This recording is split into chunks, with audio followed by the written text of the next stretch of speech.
بسم الله الرحمن الرحيم إذا السماء انشقت وأذنت لربها وحقت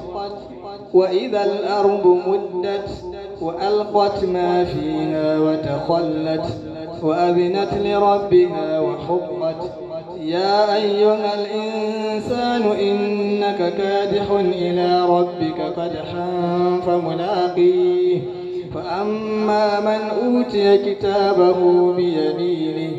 فسوف يحاسب حسابا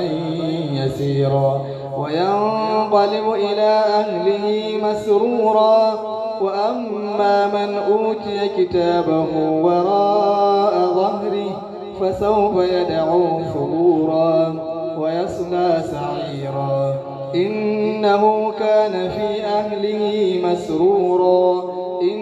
إنه ظن أن لن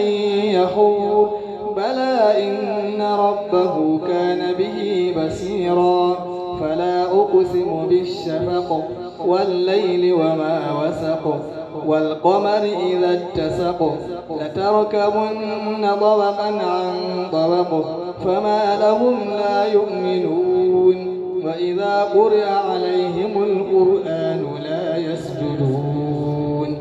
بل الذين كفروا يكذبون والله أعلم بما يوعون فبشرهم بعذاب أليم